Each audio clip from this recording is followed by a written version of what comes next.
Hey guys, I'm Dan. I'm Spencer. And this is the Board Game Rundown. Today we're looking at Cryptid by Osprey Games. This is a classic for me. This is a deduction game. Yep. 3 to 5 players. And you're basically... I spoke recently in our review of Search for Planet X. That game felt like a deeper version of this game that was a bit more serious, and I liked it a bit more. Now, I still like this game a lot. We'll get to the review later. Well, they're both logic puzzles. Right, and and spatial. Yeah, each right? player only has so much information, and so you're trying to glean what everyone else knows without letting them know what you know. Right, so in this one, you're going to take a card, and this tells you everything about setup you need to know. Now, we played, well, I've played many times, but when I taught Spencer and Jeff, we played normal mode. There's also a harder mode I'll go into later.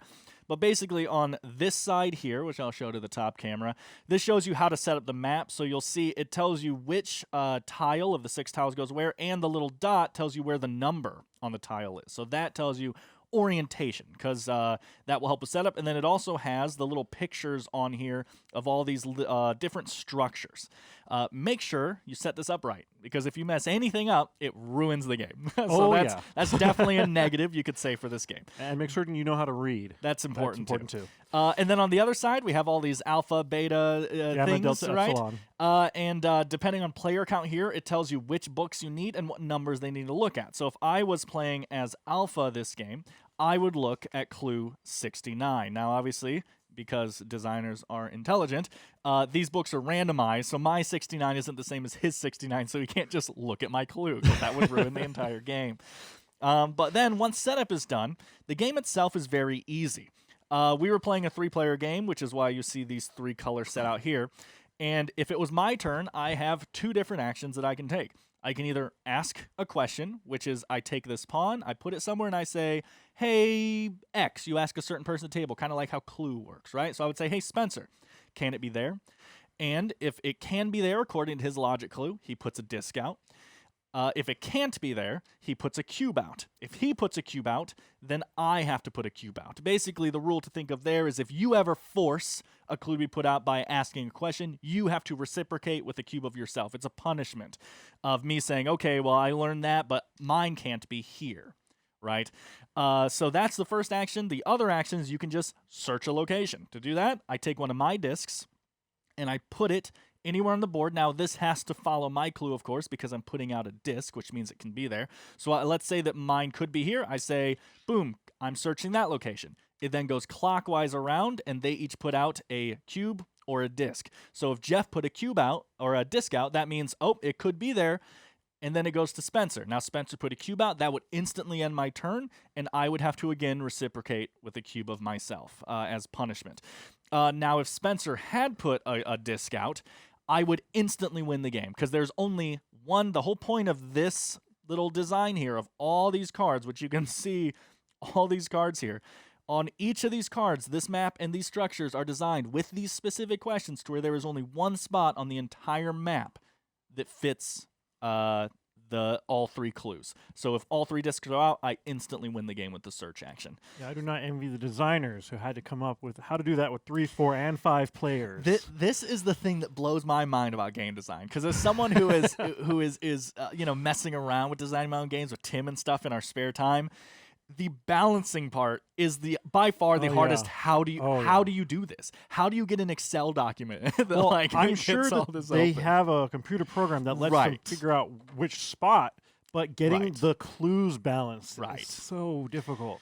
But that's the whole game, guys. That is how you play. Every time you play, you'll get a randomized. I'll touch on the more difficult version now. So on the more difficult one, it adds negative questions. So in base game easy difficulty, all the questions will be positively worded. The location is within 2 of a cougar territory. It is on either sand or swamp. It is within 2 or 3 of the green structure. They'll all be positively worded.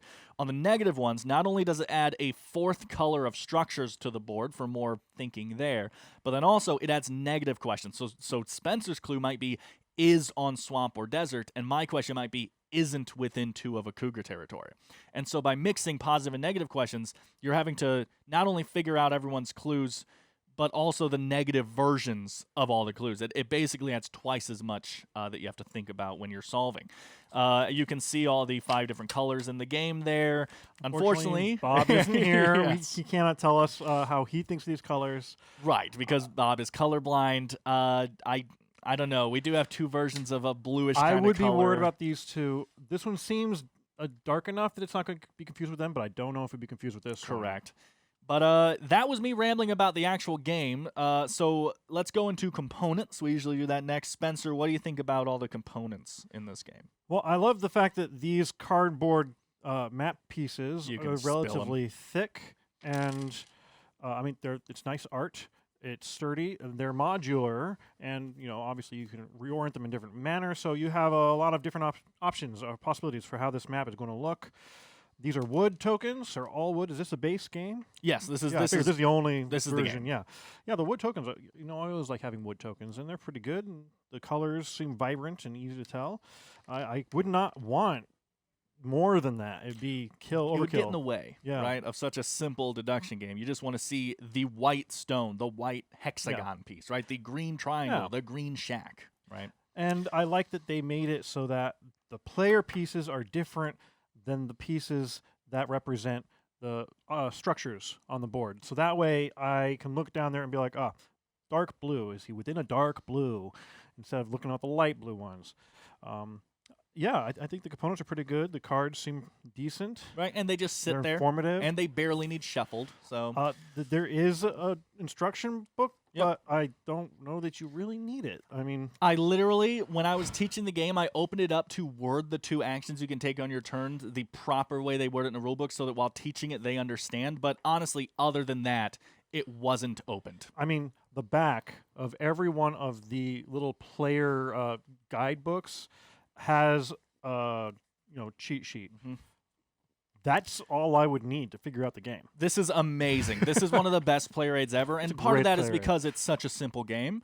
But literally, while people are putting their actions out, you can literally go down all these because this lists every type of question that can be in the game. So if it's a territory-related question, it will be on either X or X. Or it'll be within 1 space of 1 territory. It could be within 2 spaces of a non-specific structure or a specific animal territory, or it could be within 3 spaces of a specific structure. That's it. So as people are putting their yeses and nos out, you can literally look at this and be like, okay, well, Spencer has a yes on a forest, a water, and a swamp, so it literally can't be the first section because he has a yes on 3 different territories. Yeah. So like that kind of stuff is crazy, and really the better you are at paying attention to this, the more likely you are to win, for sure. Yeah, and I like how when you place the question, not searching, but questioning, you don't have to place it on one that's going to hit where it's a positive for you. Right. So I can try to throw them off a little bit by putting it over here where it's definitely no for me, but they might be like, why did he ask that? Right. You're getting possible yeses from them while telling them absolutely nothing about yourself. Yeah, it's very useful. And I do like how all of the information for the clues are on the inside in a closable book, so it's pretty much impossible to sneak a peek at what your opponent's done. Once you have read the clue in the first, 10 seconds of the game, you never have to really open it up again as long as you can remember what it was. I'm definitely the player. Yeah, I'm definitely the player that panics every once in a while and was like, did I do this right? Was that right? Okay, yeah. And then you're going to be like, no, I'm sorry, we did it. Oh, please don't do that. Yeah, please don't ruin the whole game. But then you just turn to the back, and that's where you're going to be looking from then on. Yep. It's all right there. It is your character's, I don't know if you want to call it like a player screen or something, right? You look at this, and that's the information you need, and then boom. It becomes your player aid. Exactly. And that's all you need for the game. It's fantastic design there. Simple but effective. I agree mostly to finish up components. I think these components are great, so much so that in the big game that Tim and I are designing, I'm actually using a very similar modular board mechanic because I think this modular board mechanic is genius for this kind of game. It really is. The only other thing, I guess, is you can... So I agree with you that it's nice that the player colors are separate than these colors, and it makes everything different and everything, but... you could tell they got close to running out of colors. Yeah, they could do a little more to differentiate them. Suppose if you really wanted to boost it, you could make this a non-metal or a non-wood thing. Oh, sure, like what Scythe does. Yeah, right? what where, Scythe where does. the wooden so pieces work differently than plastic or plastic pieces, yeah, and exactly. they word things specifically. Yeah, in the and that rulebook might for make it a that. little more easy to glance, but in all honesty, it's not It's necessary. perfectly fine. and Well, we'll get a thing from Bob when he gets here, and Oh, yeah, we'll yeah. maybe in post we'll put on the screen Bob approves or disapproves of the colors. The only other very minor complaint I have is that the modular board warps very slightly because it's Yes. cardboard and it's modular, so you kind of have to fit them together and just don't fiddle with it. Correct, and I mean, it's a pretty simple game. I take care of it in the box Yeah. and everything, and they're gonna warp slightly. That is true. Once in a while, put them down and put a book on them and weight them down, Right. something like that. But anyway, we're gonna actually review this game now. And Yeah. Spencer, how do we review games? We review these games by giving a 1 to 10. Actually, we usually do a 1 to 10 with halves, and we will average all of ours together because Board Game Rundown does not like having multiple scores on it. So we're going to give an average score, and we will present that to Board Game Run or to Board Game Geek and all the other things, so that we have an average score of what we like. Okay, so Spencer, Yes. you played this game a couple first? times today. Yeah, I know. Oh, you're right. You know what? I'll go first. You always go first. Usually. Yeah, I didn't even think about Dude, that. usually Tim is like, Spencer. I didn't even think about it. You know what? I'm in the Tim seat now. You know what? It's so Here, weird. tell me to go first. So, Dan, Me? what did you think of it? So I've played this game many times. There is no hiding the fact. I even hinted at the beginning of the video. I like this game a lot. Now, especially now that I've played Search Planet X, I tend to like deeper, more serious ones more, and that one is slightly better to me. I honestly don't remember what I rated it. We never remember those things. Yeah, but it's always in the moment when you're rating, right? But I like this game a lot. This used to be a go-to at family nights for me. It plays a little longer than some other games like a Just One. I mean, yeah, we can play in 30 minutes easy, right? But still, sometimes my family doesn't want a deduction game to warm up the night, so we'll go with something easier. But this used to be a staple for family night for me, and I could easily break this out and people wouldn't be upset. I'm going to give Cryptid like 8. I'm going to go with an 8 out of 10. I like deduction. I love spatial stuff. I mean, I'm just kind of known for that now accidentally. It didn't used to be that way, but I mean, anything that has to do with moving things in a particular order or anything like this or Planet X where you're doing spatial deduction and you're trying to figure like a Sudoku, I just love them. And so I'm going to fall in an 8 out of 10. I would highly recommend this for a pretty reasonably priced little family weight deduction game. And this is probably pretty available, right? Yeah, this is very easy to get. Last time I checked, at least. Okay. All right, now to me. I would definitely pull this out at a game night with my family, except I'd be a little questionable if my daughter, 10 years old, would really do a good job. She might forget counting things of exactly how far, and there's some deduction there, so maybe a little bit older, maybe 13 would be good. And definitely don't play the hard Definitely mode. don't play the hard mode. Yeah. No, destroy her little brain. But I like deduction games as well. I like the components. I can't ask for much more. And I was actually going to fall down on it as well. Oh, well, that makes the Yeah, average makes very the average very difficult. easy.